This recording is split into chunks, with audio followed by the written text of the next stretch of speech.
स्वागत है आपका रियाज सर क्लास में। चलिए हम देखने वाले हैं अध्याय 2 दो चरों का रैखिक समीकरण बहुविकल्पी प्रश्न। यदि अध्याय 1 बहुपद का बहुविकल्पी प्रश्न आप नहीं देखे हैं तो प्ले लिस्ट में जाकर देख सकते हैं। और ये जो बहुविकल्पी प्रश्न हैं सत्य असत्य खाली स्थान, ठीक है, ये आपका बोर्ड एग्जाम में 15 नंबर के लिए पूछे जाते हैं। ठीक, तो चलिए आपका देखते हैं आपका अध्याय 2 दो चरों का रैखिक समीकरण बहुविकल्पी प्रश्न। पहला है रैखिक समीकरण में चर की अधिकतम घात होती है। तो यहाँ नाम आया है रैखिक समीकरण। कौन सा समीकरण? रैखिक समीकरण। तो रैखिक समीकरण मतलब किसे कहते हैं? तो ऐसा समीकरण, ठीक, ऐसा समीकरण जिसमें जो चर है उस चर की अधिकतम घात 1 होनी चाहिए। चर की अधिकतम घात कितनी होनी चाहिए? 1 होनी चाहिए। तो ये कहलाएगा रैखिक समीकरण। जैसे ax धन by बराबर c, ये आपका क्या है? रैखिक समीकरण है। इसमें कितने चर का उपयोग किया गया है? x और y, दो चर का, और अधिकतम घात कितना है? 1 है। हाँ, तो यहाँ दो चर का उपयोग किया गया है और दोनों में घात कितना है? 1 है। तो ये कहलाएगा दो चरों का रैखिक समीकरण। तो दो चरों का रैखिक समीकरण बोलिए, चाहे रैखिक समीकरण, ठीक है, उसमें जो है चर की अधिकतम घात कितनी होगी? 1। तो हमारा आंसर होगा बी वाला, ठीक है, आंसर 1। फिर अगला दिया है यदि समीकरण 7x ऋण 4y बराबर p में x बराबर 2 और y बराबर 4 रखे तो मान क्या होगा? समीकरण क्या है? 7x ऋण 4y, 7x ऋण 4y बराबर p। और इसमें कहा गया है कि x बराबर और y बराबर, तो x की जगह में क्या रखने के लिए बोला गया है? 2, और y की जगह में 4। x की जगह में 2, y बराबर 4 रख दीजिए, ठीक है। 7 का 7, x का मान क्या रखना है? 2, 4 का 4, y का मान क्या रखना है? 4 बराबर p का p। गुणा करेंगे 7 गुणा 2, 7 गुणा 2 करेंगे 7 दूनी 14, 4 गुणा 4 करेंगे 4 चौक 16, p का p। 14 धन में है, 16 ऋण में, तो धन और ऋण ऋण, तो घटाएंगे 16 में से 14 मतलब 16 में से 14 गया तो कितना बचेगा? 2। और हमेशा बड़ी संख्या का चिन्ह, 14 बड़ी संख्या है कि 16, केवल संख्या बोला जा रहा है, हम चिन्ह को ध्यान ना दीजिए। 14 बड़ी संख्या है कि 16, ठीक है, तो जो बड़ी संख्या उसका चिन्ह यहाँ लगा देंगे।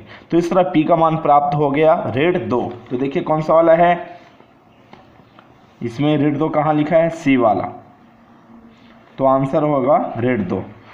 फिर अगला दिया है यदि एक सरल रेखा 2x ऋण ky बराबर 9 बिंदु 1 ऋण 1 से गुजरती है तो k का मान ज्ञात कीजिए। क्या दिया गया है आपका समीकरण? सरल रेखा के जी 2x ऋण ky बराबर 9 और बिंदु दिया गया है कितना? 1 और ऋण 1। तो याद रखिए जब भी बिंदु को प्रदर्शित किया जाता है, ठीक है, तो वो इसको x और y से ही दर्शाया जाता है। किससे? x और y से। तो यहाँ x का वैल्यू कितना हो गया? 1 और y का ऋण 1। तो x की जगह में हम रखेंगे 1 और y की जगह हम क्या रखना है? ऋण 1, 9। तो 2 एकम 2, ऋण और ऋण, देखो बीच में गुणा चिन्ह है ना, ऋण और ऋण का गुणा धन, k गुणा 1 करेंगे तो k का k और 9 का 9। हमें ज्ञात करना है ज्ञात राशि k का मान, अज्ञात 2, यहाँ कुछ नहीं तो धन में पक्षांतर करेंगे तो ऋण में, इस तरह k का मान हो जाएगा 9 में 2 गया तो 7, k बराबर 7। कौन सा वाला ऑप्शन है? देखिए ऑप्शन है ए, ठीक। और यहाँ जो आपका रैखिक समीकरण में जो चर की अधिकतम घात है वो तो 1 हो गया है, ठीक है। और रैखिक समीकरण को जब भी हम ग्राफ में प्रदर्शित करेंगे, ठीक है, आलेख में, तो वो आपका सदैव सरल रेखा में होगा। सीधी रेखा में क्या होगा? आपका बिंदु मिलेंगे, ठीक। अब उसके बाद देखिए अगला प्रश्न क्रमांक है 4। एक समकोण त्रिभुज के एक कोण की माप 60 अंश है तो दूसरे कोण की माप बताइए। नाम क्या दिया गया है? समकोण त्रिभुज का। किसका नाम दिया है? समकोण त्रिभुज। और हम सभी जानते हैं समकोण त्रिभुज में एक कोण का कन्फर्म होना, एक कोण कन्फर्म है कितना? 90 अंश। समकोण त्रिभुज, तो ऐसा त्रिभुज जिसका एक कोण कितना अंश का हो? 90 अंश का, उसको हम कहते हैं समकोण त्रिभुज। तो 90 तो ऑलरेडी रहेगा। फिर दूसरा क्या दिया गया है? उसमें से एक कोण 60 अंश है।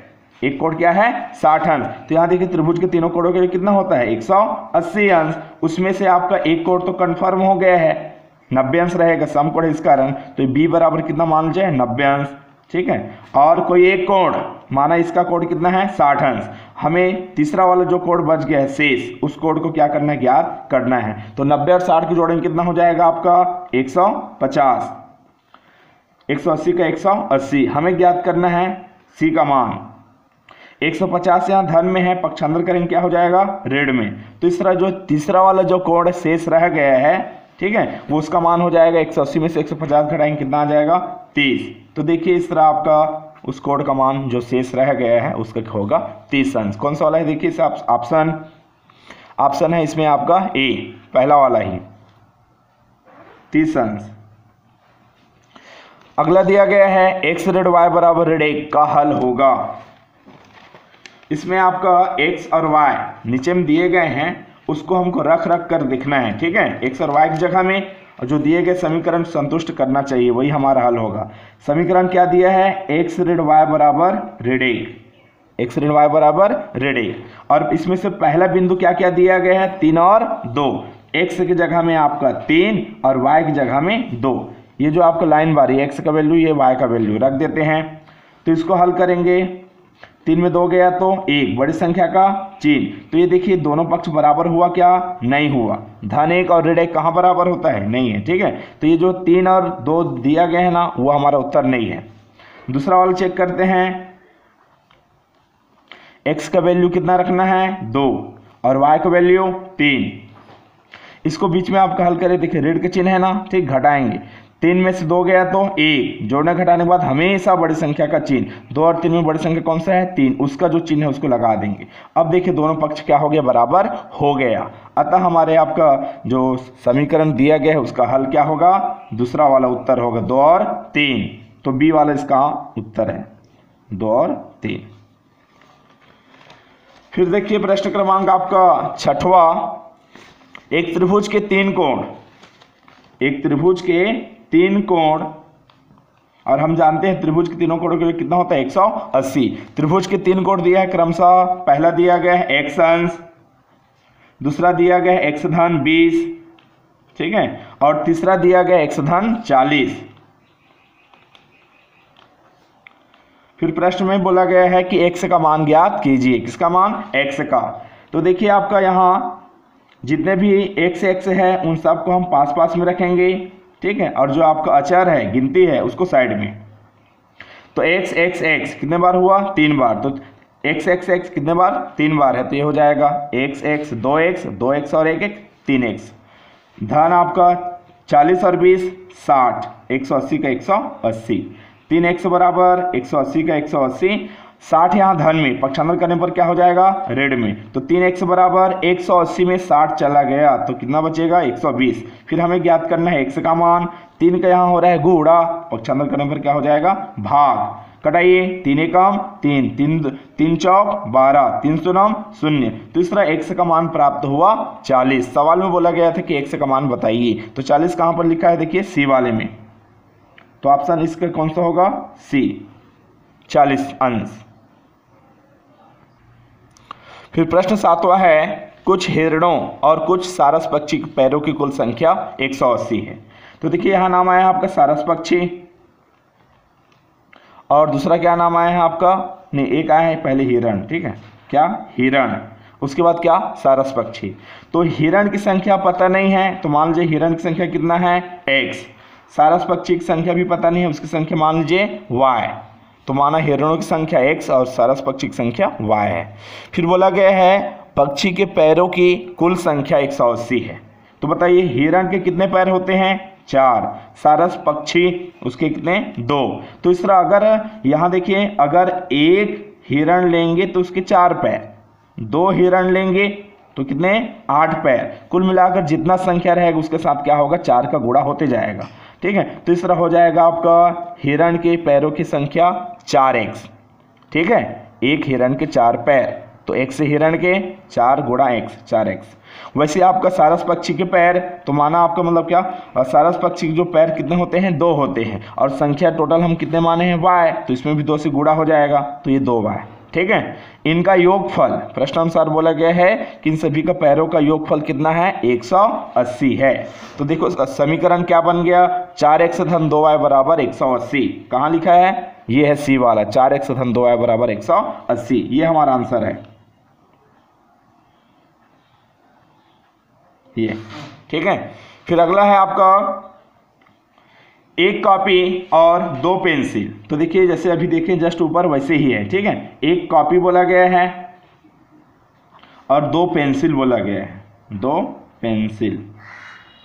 तो माना एक कॉपी का मूल्य 100 रुपये और माना एक पेंसिल का मूल्य y रुपये है। तो यहाँ चूंकि एक ही कॉपी लेना है तो ये 1 रहेगा और यहाँ आपका एक पेंसिल की कीमत y रुपये, तो 2 पेंसिल का जितना आप बढ़ाते जाओगे, ठीक है, उतना आपका रेट भी बढ़ेगा, ठीक है, वस्तु की जैसे बढ़ाएंगे। तो तीसरा आपका यहाँ एक x और ये 2y, इन दोनों का योगफल कितना बोला गया है 45 रुपये है। तीसरा समीकरण प्राप्त हो गया, एक को नहीं लिखेंगे तो भी चलेगा, x धन 2y बराबर 45। ये होगा आपके दिए गए कथन का समीकरण। तो कौन सा वाला है, देखिए ये है सी वाला, x धन 2y बराबर 45, ठीक है। x धन 2y बराबर कितना आपके 45 है, हाँ भाई। तो सी वाला आंसर हो गया। फिर अगला दिया गया है प्रश्न 9वां, समीकरण 3x। समीकरण आपका, हाँ, समीकरण 3x धन 5y बराबर 12 और 4x धन 2y बराबर 5, इसका हल होगा। तो समीकरण का 3x धन 5y बराबर 12 दिया है और 4x धन 2y बराबर कितना दिया है 5। तो दिए गए समीकरण की तुलना जो है सर्वप्रथम हम आपका किसे a1x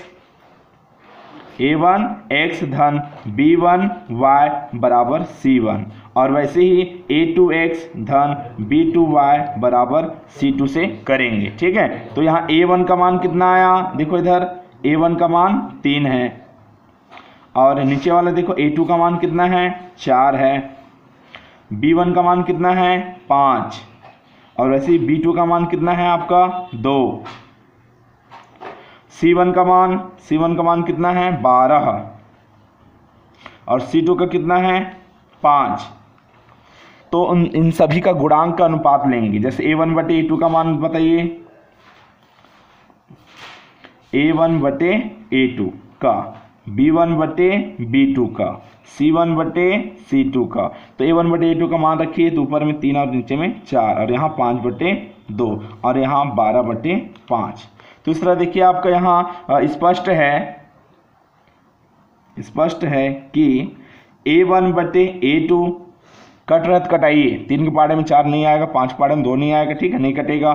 तो यहाँ a1 बटे a2 का जो मान है वो और b1 बटे b2 का जो मान है वो बराबर नहीं है, ठीक है। 3 बटे 4 और 5 बटे 2 कहाँ बराबर होते हैं, ठीक है, बराबर नहीं है ये। और वो तो 12 बटे 5 वो भी बराबर नहीं है, तो वाला रहे चाहे मात्र रहे, ठीक है। आपका पहला वाला स्टेप यदि a1 बटे a2 बराबर नहीं है b1 बटे b2, यदि इस टाइप का रहे तो दिए गए समीकरण का अद्वितीय हल प्राप्त होता है। कौन सा हल, अद्वितीय हल। तो देखिए आपका ऑप्शन कौन सा होगा, इसमें ऑप्शन होगा ए, अद्वितीय हल, अद्वितीय हल, ठीक है। अब उसके बाद देखिए 10वां, जब दो चरों के रैखिक समीकरणों का आलेख समपाती रेखाएं होती है तो समीकरण के हल कैसे होंगे। तो इसमें देखिए प्रतिबंध देखेंगे ना, जैसे a1x धन b1y बराबर c1, a2x धन b2y बराबर आपका c2, ये है दो चरों के रैखिक समीकरण, ठीक है। अब उनके गुणांकों में संबंध, प्रतिबंध है आपका, शर्तें हैं क्या, a1 बटे a2 बराबर नहीं है b1 बटे b2, तब दिए गए समीकरण का अद्वितीय हल होगा। कौन सा हल होगा, अद्वितीय हल। और जो रेखाएं हैं जब ग्राफ में प्रदर्शित करेंगे तो जो दो रेखाएं प्राप्त होंगी सरल रेखाएं, ठीक है, वे दोनों एक दूसरे को प्रतिच्छेद करेंगे। क्या करेंगे, एक दूसरे को प्रतिच्छेद करेंगे, ठीक है। ये पहला हो गया। दूसरा, यदि a1 बटे a2, यदि a1 बटे a2 बराबर b1 बटे b2 बराबर नहीं है c1 बटे c2 के, तो ऐसे स्थिति में, ठीक, ऐसी स्थिति में कोई हल प्राप्त नहीं होगा, कोई हल नहीं। ठीक है, और जो ग्राफ में प्रदर्शित करेंगे, ग्राफ में प्रदर्शित करेंगे, ठीक है, तो ये जो आपका उनका आलेख जो प्राप्त होगा, आलेख जो प्राप्त होगा वो क्या होगा, समांतर होगा। क्या होगा, समांतर। फिर तीसरा है a1 बटे a2 बराबर b1 बटे b2 बराबर c1 बटे c2। ठीक है, यदि तीनों आपका जो गुणांक है उसको यदि क्या किया जाए, सरल अनुपात में व्यक्त करने के बाद देखें कि उन सब का मान, सभी का मान क्या है, बराबर आया है, तब ऐसे स्टेप में दिए गए समीकरण का अंततः अनेक हल होगा। ठीक है, अंततः अनेक हल होगा। कौन सा हल होगा, अनेक हल होगा। और जो रेखाएं हैं वो समपाती होगी, रेखाएं क्या होंगी, समपाती। ठीक है, ये देखो आपका प्रतिच्छेद मतलब कटमट, समांतर, दो रेखाओं के बीच की दूरी समांतर, लंबवत दूरी क्या रहेगा, समान रहेगा। समपाती, जब दोनों रेखाएं एक के ऊपर एक, ठीक हो, ये एक के ऊपर एक रहेगा तब आपको वो रेखाएं समपाती होगी। तो इस जो प्रतिबंध जो शर्तें हैं इसको आप देखिए, ठीक है, अच्छे से। सवाल कहीं से भी मतलब इसमें पूछा जा सकता है, प्रतिबंध दे दिया जाएगा a1 बटे a2 बराबर नहीं है b1 बटे b2, बताइए यदि ये वाला स्टेप है दिए गए समीकरण कौन सा हल होगा, तो याद रखिए अद्वितीय हल। वैसे यदि आलेख में दर्शाने के बाद पता चल रहा है कि आपके दोनों रेखाएं समांतर है तो दिए गए समीकरण कौन सा हल होगा, तो कोई हल नहीं होगा। ठीक है, और यदि दिए गए आपका आलेख में दर्शाने के बाद यदि दोनों रेखाएं समपाती है, ठीक है, तो कौन सा हल प्राप्त होगा, अंततः अनेक हल। ठीक है, तो ये इसको आप अवश्य याद रखेंगे। ठीक है, 1 नंबर आपको पूछने का चांस। चलिए, तो इसमें देखिए आपका कौन सा वाला बोला गया है, जब दो रेखाओं के रैखिक समीकरण के आलेख समपाती होते हैं, समपाती मतलब दोनों रेखाएं एक दूसरे को ढक लेते हैं, दोनों रेखाएं आपका, ठीक है, तो ऐसे में आपके जब दोनों रेखाएं एक दूसरे को आपका ढक लेंगे तो इस स्टेप में दिए गए समीकरण का अंततः अनेक हल होंगे। कौन से हल होंगे, अनेक हल। तो आप कौन सा वाला इसमें से आएगा, अनेक हल कहाँ लिखा है, सी वाला, अनेक हल। ठीक है, फिर उसके बाद देखिए, दो चरों के रैखिक समीकरण निकाय a1x धन b1y बराबर c1, a2x धन b2y बराबर c2 का कोई भी हल नहीं है, कोई भी हल नहीं है। इसके लिए आवश्यक प्रतिबंध और शर्तें लिखिए, इसमें से कौन सा ये देखना है। ठीक है, तो जब आपको कोई भी हल नहीं है तो ये तो दूसरा वाला स्टेप है, पहला वाला क्या था, अद्वितीय हल के लिए। ठीक है, पहला वाला स्टेप क्या था, अद्वितीय हल के लिए, वो शुरू में ही कट जाता है। और फिर दूसरा वाला में क्या आपका कोई भी हल नहीं के लिए लास्ट में कटता है, और अनेक हल के लिए कहीं नहीं कटता, मतलब वो सब बराबर रहता है। तो यहाँ कोई भी हल नहीं बोला गया है, तो a1 बटे a2 बराबर b1 बटे b2 बराबर नहीं है c1 बटे c2, ये आपका इसका आएगा। तो कौन सा वाला है, हल नहीं है, बराबर है इसके लिए, तो ये b वाला है। उत्तर कौन सा आएगा, b। a1 बटे a2 बराबर b1 बटे b2 बराबर नहीं है c1 बटे c2 के। उसके बाद देखते हैं सत्य अथवा असत्य।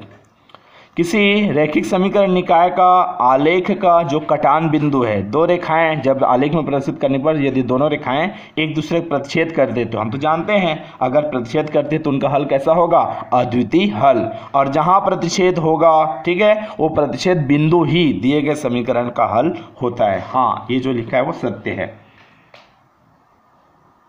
ये फिर अगला है प्रतिबंध a1 बटे a2 बराबर b1 बटे b2 बराबर नहीं है c1 बटे c2 हो तो समीकरण निकाय का एक अद्वितीय हल होगा।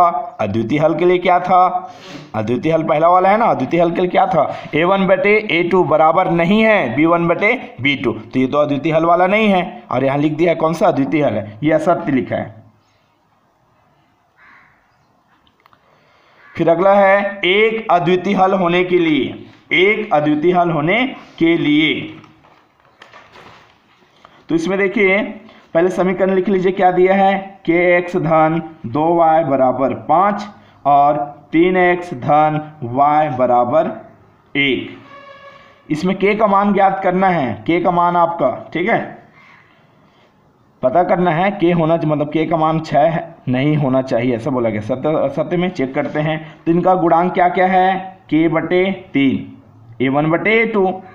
ठीक है, अद्वितीय हल के लिए क्या होगा, अद्वितीय हल के लिए है a1/a2 बराबर नहीं है b1/b2, ये स्टेप लेना है। तो इसका गुणांक क्या क्या है, k और a3, तो k/3 बराबर नहीं है, इसका गुणांक कितना है 2, और इसका गुणांक कुछ नहीं मतलब कितना है 1। अब यहाँ तिर्यक गुणा करें, k गुणा 1 में k, 3 का गुणा 2 में, ठीक है, यहाँ वज्र गुणन, ठीक है, 3 का गुणा 2 में, 3 दूनी 6।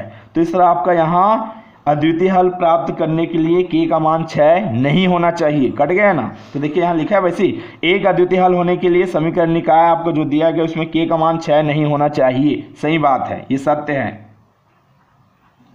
फिर अगला दिया गया है यदि 5x - 3y बराबर 15 में y बराबर 5 हो तो x का मान 8 होगा। चलिए चेक कर लेते हैं, क्या समीकरण दिया है, 5x - 3y, 5x - 3y बराबर 15 में y का मान कितना दिया गया है, y बराबर दिया गया है 5, रख दीजिए 5 का 5, x का x, 3 का 3, y का वैल्यू दिया है, y का वैल्यू कितना 5, उधर 15 का 15, 5x बराबर 5 दिया 15 बराबर 15 का 15, 5x बराबर 15 का 15, 15 यहाँ ऋण में, पक्षांतर करने में क्या हो जाएगा धन में, तो 5x बराबर 15, 15 जोड़ेंगे कितना हो जाएगा 30।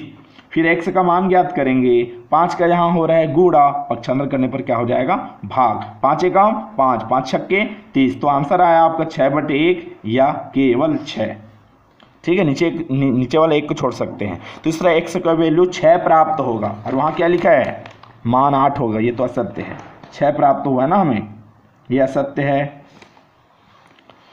यदि किसी रैखिक समीकरण निकाय का आलेख एक दूसरे को बिंदु 2, 3 पर प्रतिच्छेद करती है तो समीकरण निकाय का हल x बराबर 2 और y बराबर 3 होगा। हाँ, चूंकि आपका हम देख चुके हैं कि आलेख में यदि दो रेखाएं एक दूसरे को प्रतिच्छेद करती है तो प्रतिच्छेद बिंदु जो आपका बिंदु है ना, वही आपको दिए गए समीकरण का हल होता है। तो जो पहला वाला होता है x, बाद वाला y, तो x का मान शुरू वाला 2, ठीक है, y का मान 3। हाँ, ये जो लिखा ये क्या है सत्य है, ठीक। तो आज के आपके इस वीडियो में अध्याय 2 चरों का रैखिक समीकरण का बहुविकल्पीय प्रश्न सत्य और असत्य हम देखे हैं, ठीक है। तो वीडियो कैसा लगा आप ज़रूर कमेंट करके बताइए, और नेक्स्ट आपका आगे की वीडियो प्राप्त करने के लिए आप हमारे YouTube चैनल से जुड़े रहिए। वीडियो देखने के लिए धन्यवाद।